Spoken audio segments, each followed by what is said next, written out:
হাতিকে দেখেছো, হাতির দেখাবার দাঁত আলাদা থাকে, চিবাবার দাঁত আলাদা আছে। এই দেখাবার দাঁত দেখে যদি তুমি এটাকেই সব মনে করে নাও, তাহলে বিপদে যখন পড়বে চিবাবার দাঁত আলাদা বার করবে, তখন তোমার কিছু করার থাকবে না। এই ভাবিয়া করিও কাজ করিয়া ভাবিও না। আমরা সমাজে দেখবেন ইঁদুর ধরো একটা কল আছে না, কি বলো জাঁতা, জাতি, হ্যাঁ জাতি কল, দেখেন না জাতি কলে কি করে, কল তোলা থাকে, ভেতরে খাবার থাকে না। আচ্ছা ইঁদুর ধরা পড়ে কেন?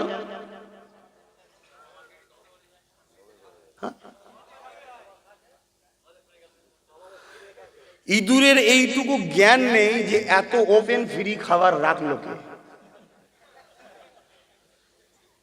এত তো মানুষ ভালো নয়, মানুষ কি ভালো? ইঁদুরকে মারে না, মারে না। তো ওই ইঁদুরের তো ভাবা দরকার ছিল যে এত দরদি মানুষ হলো কি করে, আমার জন্য এত ওপেন খাবার রেখে দিচ্ছে। যদি এইটুকু ব্রেনের কমন সেন্স জ্ঞান থাকতো, ও তাহলে প্রথমে একটা লাঠি ফাটি কিছু ডান্ডা দিয়ে লেড়িয়ে দেখতো, কচাং করে পথরি সর্বনাশ পালা। কিন্তু খাবার দেখে লোভ সামলাতে পারেনি। তা আপনাদেরও ভাবা দরকার যে হারা 24 ঘন্টা যারা মোল্লা এই করেছে, মোল্লা ওই করেছে, মিডিয়ায় টিডিয়ায় এই হয়েছে, হ্যাঁ, এরা হঠাৎ করে এত ফিরি ফিরি খাওয়াচ্ছে কি আর বলে? এইটুকু যদি কমন সেন্স থাকতো, তাহলে আপনি ওই ইঁদুরের মতো জাঁতা কলার পড়বেন না। আমরা ছোটবেলায় বাচ্চাদের ঘরে অনেক মা আছে দেখবেন, বাচ্চা যখনই কেঁদে ওঠে কি করে, ওই ফিটার বোঝেন না, আপনি গালে গুঁজে দেন, দুটো টেনে নিয়ে ঘুমিয়ে পড়ে। আবার এই যে চ্যাঁ, আবার দুটো টেনে নিয়ে, ও জানে মা যে উঠলেই কাজ বাড়বে, হিতা পালাবে, হুতা পালাবে, মুতে ফেলবে, কাপড় পাল্টাতে হবে, হ্যান করতে হবে, তান করতে হবে, অনেক কাজ বেড়ে যাবে। আমি একটু টিভি দেখছি, সিরিয়াল দেখছি, মোবাইল ঘাঁটছি, গন্ডগোল হয়ে যাবে, ঠিক না বেঠিক? তা আমাদেরও সমাজে কিছু আছে, আমরা যেই কথা বলতে যাই অমনি খাইয়ে দেয়, চুপ। আবার যেই কথা বলতে অমনি খাওয়ায়। বুঝতে পারছেন না কেন? যদি আমাদের ঘরে না খাওয়া হয় তাহলে আমরা বেরিয়ে পড়বো, বেরিয়ে এদিক ওদিক হাঁটড়াবো, কোথা কি আছে না আছে। আর যখনই হাঁটড়াতে যাব তখনই আমরা দেখে বলবো, আরে প্রচুর সোনা দানা তো আছে, আমাকে শুধু শুকনো বিস্কুট খাওয়াতে দিন ধরে। ওই জন্য ওকে মুখ খোলার আগে, চোখ যেই খুলবে কাঁদার আগে ফিটার গুঁজে দে। কথা বুঝছেন না, বোঝেন না? বাপ আমি বলতাম না, আপনারা জানেন মসজিদ মাদ্রাসা জায়গাগুলো 1 নম্বর খতিয়ানে ঢুকছে। 1 নম্বর খতিয়ান বোঝেন? 1 নম্বর খতিয়ান বোঝেন? যারা 1 নম্বর খতিয়ান বোঝেনে তাদের মতো লোকেদের ঘরে বোকা বানানো পৃথিবীতে এত সহজ কাজ অন্য কিছু আছে? 1 নম্বর খতিয়ানই বোঝেনে। 1 নম্বর খতিয়ান মানে ওই জায়গার কোনো মালিক নেই, ওই মালিক ভেস্ট হয়ে গেল, গভর্নমেন্ট ওই মালিকের দায়িত্বে। তা মসজিদের বাকি জায়গাগুলোকে 1 নম্বর খতিয়ানে ঢুকানো হচ্ছে, কথা মাথায় ঢুকছে? মাদ্রাসার জায়গাগুলোকে 1 নম্বর খতিয়ানে ঢুকানো হচ্ছে। এখন আপনি বলতে পারেন হুজুর জলসেসে কথা বলছেন কেন? আমি তো কোরআন হাদিসের কথাই বলছি। মসজিদ মাদ্রাসাকে বাঁচাবার চেষ্টা করি কোরআনের বিরুদ্ধে, এই হাদিসের বিরুদ্ধে। মসজিদ মাদ্রাসার জায়গাকে লুটাটা হলো কোরআন হাদিসের বিরুদ্ধে, ঠিক না বেঠিক? হ্যাঁ কি না একটু সারাদিন? এই 1 নম্বর ভেস্ট প্ল্যানে ঢুকিয়ে দেওয়া হচ্ছে 1 নম্বর খতিয়ানে। আজ ঢুকিয়ে দিচ্ছে, আপনি চুপ আছেন। কি হবে জানেন কেন ঢুকানো হচ্ছে? আজ থেকে 20 বছর পর ওই জায়গাটাকে একজন বড় মদ ব্যবসায়ী কন্ট্রাক্ট নেবে, 99 বছরের লিজ, ওই জায়গাতে মদ ফ্যাক্টরি করবে বা মদের দোকান করবে। আপনি যদি বলেন আমরা ছেড়ে দেবো নাকি, আপনারা কি করবেন? এক্ষুনি যদি দুটো খাকি ড্রেস পরে দুটো লাঠিলে শুধু ওই দিক দিয়ে নাবে ধরতো, হয়তো সত্যি এখানে বদমাইশি তাকে ধরতে এসছে, কিন্তু যে কোনোদিনই বদমাইশি করে সেও ছুটবে। ভুল বললাম? কি করবেন আপনারা বলুন? হাত যখন জুড়ে আছে, আঙুলটা যতক্ষণ হাতের সঙ্গে জুড়ে আছে, এর জন্য অনেক কিছু করা যায়, আংটিও পরানো যায়, মেহেন্দি লাগানো যায়, অনেক কিছু করা যায়। যখন কেটে পড়ে যাবে না, তখন এটা আর কিছু করতে পারবেন না।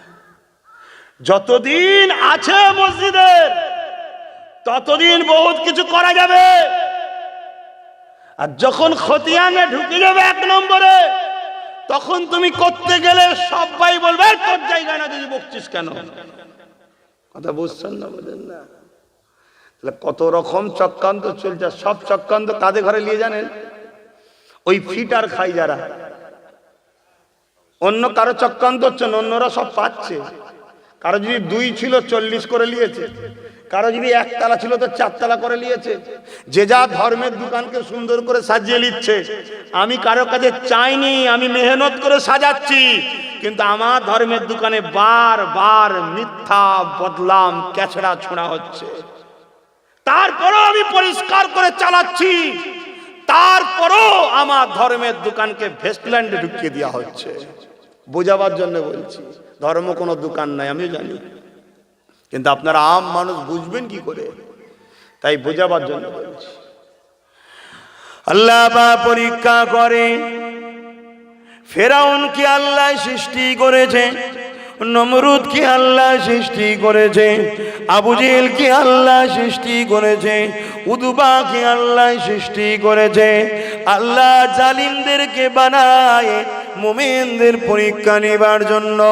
তাই নতুন করে আবার দাজ্জাল আসবে। আল্লাহ নবী জানিয়ে দিলেন, এই রুহে জমিনের উপরে দাজ্জালের মতো বড় ফিতনা পৃথিবীর জমিনে দ্বিতীয় কোনো আসেনি। এ যুবক, ওই দাজ্জালের ফিতনা আসার আগেই যদি আমাদের ঈমান বরবাদ হয়ে যায়, তাহলে দাজ্জালি ফিতনাতে আমরা কি করে বাঁচব? দাজ্জালের প্রথম ফাঁদ হচ্ছে নারী। এ যুবক, রেখে দেন, আজকে যদি তুমি আমার তোমার ঘরের মেয়েগুলোকে, স্ত্রীগুলোকে সামান্য যদি ভিক্ষা থেকে নিজের ঘরে রাখতে না পারো, দাজ্জাল যখন সোনা দেবে, হিরে দেবে, মনে হয় তোমার বিবি, তোমার মেয়ে তোমার থাকবে। কি ওয়াজ করছি বুঝতে পারছেন? হ্যাঁ, মসজিদে গিয়ে তসবিহ পড়তে হবে বাপ, কিন্তু তসবিহ পড়ার থেকেও অনেক মহান কাজ হলো সত্যকে সমাজের কাছে জানানো। এতে কলিজা থাকা দরকার বাপ। সত্যকে মেনে নেওয়া মসজিদে তসবিহ পড়ার থেকে অনেক মহান কাজ। সত্যকে মানতে গেলেও কলিজা থাকা দরকার। আজকে সামান্য 1-2 হাজার 3 হাজার কি 1 প্লেট 2 প্লেট বিরিয়ানিতে যদি আমাদের বাড়ির বউগুলো, মেয়েগুলো, মাগুলো তাদেরকে রুখতে না পারো, অনেকে তো রোকে না, যা যা তাতেই যা, যার 2 তালাতে সেও বলছে যা। দাজ্জাল আসবে যখন সোনা দেবে, হিরে দেবে, গল্প বলছি না। তামাম পৃথিবী, অর্থনীতি, রাজনীতি, সমস্ত কিছু ইসরায়েলের হাতে চলে যাচ্ছে আস্তে আস্তে। আমেরিকা দাদাগিরি শেষ। তুমি মিলিয়ে দেখো দুনিয়ায় কি হচ্ছে। আমেরিকা এখন আব্বা আব্বা করছে মুসলমানদের ঘরে। কেন? তিনি মুসলিম 53টা দেশ আমেরিকার পাশে দাঁড়ায়, এজন্য মুসলমানদের আব্বা আব্বা করছে এখন। কেন? পাওয়ার ইসরায়েলের দিকে যাচ্ছে। এইসব কথা অসুবিধা হচ্ছে, এগুলো জানেন। নাই প্যালেস্টাইনে যেমন নামাজ পড়তে গেলে মসজিদে আকসায় পিটছে, আপনি মসজিদে নামাজ পড়বেন পিটবে। আপনার মসজিদে দরজা করে দেখবেন AK-47 দাঁড়িয়ে আছে একদিন ফজর বেলা। কি ব্যাপার? মসজিদে নামাজ পড়া যাবে না, জায়গার সমস্যা আছে। কে কে বললো? না, তোমার গ্রাম থেকে একজন কেস করেছে। কে কেস করেছে? অমুক মোল্লা, মুসলমানি, তাকে কেস করিয়ে দেবে। ইচ্ছা করে তাকে বলবে তুই 10 লাগলে বাড়ি পালা, লে ঠেলা সামলা। কেসে জিতবে, তারপরে মসজিদ খুলবে। তোর কেসের জীবনের রায়ও হবে না, জিতবি উনি, তোর মসজিদ আসতে ভেঙে। তাহলে কি করা যাবে? কি করা যাবে? যে পাওয়ার AK-47 আছে, ওই পাওয়ার তো তোমার নেই, ও তো সতার বাপের হাতে আছে। তোমার বাপের হাতে কি আছে? ওই রান্নার ডাল শুধু খাচ্ছে নেতে নেতে। কি গো ইমাম সাহেব, কি বুঝছেন? কালকে কোথা চাকরি করবেন? মসজিদে থাকবেন, চাকরি করবেন কোথা? এই মিডিয়াগুলো সব তুলছিস তো। হ্যাঁ, সর্বনাশ হয়ে গেল। থাক, আর বলবো নি, সব রেডি আছে। আরে আমি আমাকে নিয়ে কখনো ভাবিনি। আমি বেঁচে আছি এটাই সমস্যা, মরে যাওয়াটা শান্তি আমার জন্য। এই দুনিয়া বেঁচে থাকতে করে ভালো লাগে, কিন্তু মওত চাইতে নেই, মওত চাইতে নেই। কেন? মওত চাইলে আল্লাহ নারাজ হয়। কিন্তু এই দুনিয়ায় শান্তি বলে কি জিনিস আমি খুঁজেই পাইনি। শুধু ফিতনা, অশান্তি, ঝঞ্ঝট, না খাবার সময় আছে না মানুষের প্রয়োজন। বুঝতে পারছেন না? পিসাব পায়খানা সেই সময়টুকু আমি পাইনি। বাস্তব কথা বলছি, আমি এত পেরেশানে থাকি। গতকালকে তো এলাম রাত্রিরে মুর্শিদাবাদ থেকে, তার আগের দিন মালদায়, আবার আজকে দুটো চলে আসতাম মনে হয় প্রায় এখানে দুটোর সময় করে, কিন্তু রাস্তায় এদিক এদিক উদিক হওয়াতে সেখানে এসে পৌঁছালাম প্রায় 2:20-তে, 20 মিনিট লেট হয়ে গেল। কথা বুঝে আসছে? বারে ওখানে নামাজটা পড়ে নিয়েছিলাম, ওখানে নেবেই নামাজ পড়লিছি। ওখানে পৌঁছাবার কথা ছিল 10:30টায়, পৌঁছেছি 11:10-এ। বারাসাতে এত জাম। তো যাকার কথা বাড়াচ্ছি না, আমি যেটা বলতে চাইছি আমার কথাটা আপনারা বুঝতে পারছেন। আজকে কেউ একজন বলতে পারবেন যে আমার বাড়িতে খাবার অভাব আছে? হ্যাঁ আছে? নেই। কিন্তু কালকে কেউ এসে বলুক অমুক জায়গায় ফিস্টি হচ্ছে ফ্রি, লোকের জায়গা হবে না, মরা মুরগি না জেন্ত মুরগি মানে জবাই করে হালাল না ঝটকা কেউ জানে না, গপা গপ খেয়ে যে এসে হাত বুলিয়ে শুয়ে পড়লো। মাফ করবেন, সত্য কথা বলছি, স্বামী স্ত্রীর সম্পর্ক তৈরি হলো, ওই রক্তে বাচ্চা হচ্ছে, সেই বাচ্চা মসজিদ বাঁচাবে তো? কথা কিছু বুঝে আসছে? হ্যাঁ, এখন বড় প্ল্যান করে স্কুলে ঢুকানো হচ্ছে। ছোটবেলা থেকে বাচ্চাদের কলিজে কানা করবে, খা, তোদের মোহাম্মদ বলেছে কাটা খাওয়া যাবে না, আল্লাহ ছাড়া অন্য কারো নামে খাওয়া যাবে না, তোদের বাচ্চাগুলোকে খাওয়াবো, খা। আবার শুধু খাওয়া তো দূরের কথা, স্কুলে সেরেক ঢুকানো হচ্ছে, এমন কিছু পড়া ঢুকাচ্ছে যে পড়াগুলো হচ্ছে সেরেক, মুশরিক হয়ে যাবে। শুনছেন না শোনেন নে? এসব সবাই করে নে বাপ। কেন? করা মানে দুশ্মন বাড়ানো, করা মানে দুশ্মন বাড়ানো। কিন্তু সারা পৃথিবীকে আমার দুশ্মন করে নেব আল্লাহ ও রসুলকে খুশি করার জন্য। জোরে বলুন সুবহানাল্লাহ। কেন? আমার কেউ কিচ্ছু করতে পারবে না, আমার ওইটাই হবে যেটা আমার তকদিরে লিখে আমায় পাঠিয়েছে। ওর থেকে এক চুল আগাবেও না পিছবেও না। আজকে আমি হাজারো চেষ্টা করেছিলাম যে একটু আগে যাই, যে বসবো, একটু রেস্ট পাবো, যদি আল্লাহ দুটো ডান হাতে দেয় একটু ভালো মন্দ তো করে আমাদের জন্য নাকি, কিন্তু খোদা রাখেনি। আমি হাজার চেষ্টা করলেও হবে? হ্যাঁ না, এই এলাকায় আসেনি, হতে পারে এখানে দেখি ঢুকে রাস্তা খোঁড়া, ওখানে দেখি ঢুকে রাস্তা খোঁড়া, ওখানে ঢুকে দেখি সরু রাস্তা, আর আমি একটু পিটপিটে আছি। পিটপিটেই বলে তো নাকি, খুঁদে না পিটপিটে, গাড়ি ফাড়ি একটুখানি দাগ দুগ হয়ে গেলে মাথা গরম হয়ে যায়। শখের জিনিস তো কষ্ট করে কিনারে বাবা, বুক ফেটিয়ে চিল্লাই, তারপরে লোক দেয়, মুখ দেখে টাকা দেয় না, চিল্লাই বলে তারপরে দেয়। তো যেদিকে এবার একটা সরু রাস্তা, আমি গাড়ি দাগ হয়ে যাবো, ঘোরা তাতে খাওয়া না হয় বলো, গাড়িতে না দাগ, আবার ঘুরিয়ে নিস। জিনিসপত্রকে যত্ন করাও ভালো লক্ষণ, আল্লাহ দিয়েছে বলে তার গুরুত্বহীন করতে নাই। তো যাই হোক, তা আমি বুঝাতে চাইছি এটাই তকদির। তকদিরে আমার যেটা আছে সেটা এক চুল আগে পিছু হবে না। জলসা কমিটি যতই চেষ্টা করো 4টে পর্যন্ত মাহফিল করব, কিন্তু হবে না। তকদির যতক্ষণ আল্লাহ লিখে রেখেছে ততক্ষণই হবে। আমিও ভাবলাম যে জলসা তো অনেক হয় রে বাবা, আজকে না একটু দোয়া করে দেবো, কিন্তু আমারও কিছু করার নেই, আমি সে ওয়াজ করে যাচ্ছি। ভাই আমার, তকদিরের উপরে ভরসা রাখুন। আমি সবাইকে বলছি, আপনার তকদির আপনার আল্লাহর কুদরতি হাতে, আপনি তার উপরে ভরসা করে তাকে তো বলুন, সে দেবে। আমার এই ভাইয়ের সঙ্গে আমার মদিনা শরীফ একদম রাসূলুল্লাহ রওজাত মুবারক থেকে বেরিয়েছি, আর এর সঙ্গে আমার দেখা আজ থেকে প্রায় 7 বছর কম বেশি হবে আগে। আমি ফরজ হজ করতে গেছিলাম, আমি তো ফোন করতে পারিনি ঘরে, আমার একটা সিম টিম দে না ভাই। তো সত্যিও বা দিয়েছে, একবার দুবার ফোন লাগে আবার কি হয়ে যায়, সব বুঝুনি তখনকার কি জিনিস। শুধু বলছে হাজি খালাস করলু, খালাস করলু, খালাস কি খালাস রে বাবা, পয়সা খালাস না কি খালাস, কিচ্ছু বুঝতে পারিনি। ভাল তারে বল, সে বলারও লোক নেই।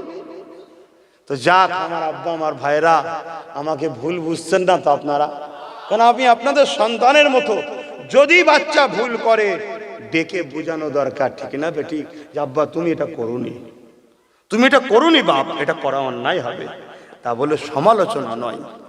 কেননা আমরা শরীফুন নসব, আমরা নবী বংশের বাচ্চা, সাহাবাদের বংশের বাচ্চা। তুমি মুসলমান কি করে দাবি করো তোমার নবীর বংশের বাচ্চার বিরুদ্ধে তরোয়াল ধরবে? এতে এজিদের কাজ, হ্যাঁ এতে এজিদের কাজ। খুব সাবধান, আল্লাহ আমাদেরকে হেফাজত করেন, বোন আল্লাহুম্মা আমিন।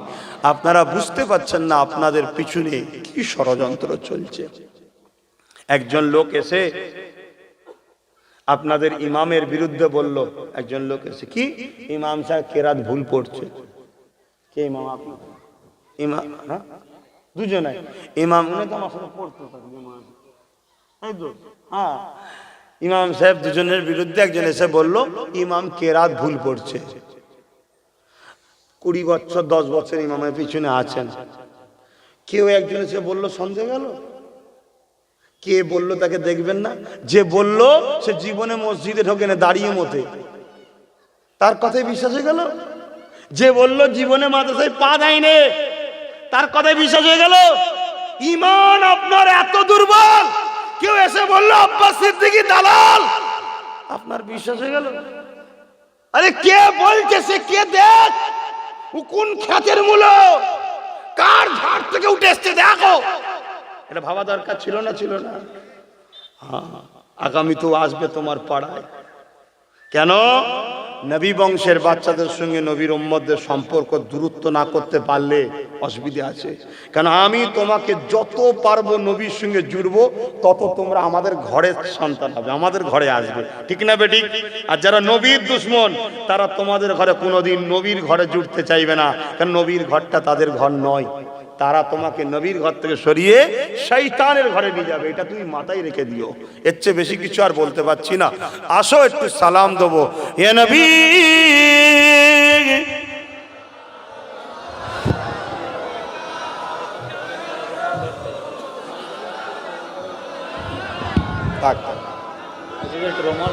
আচ্ছা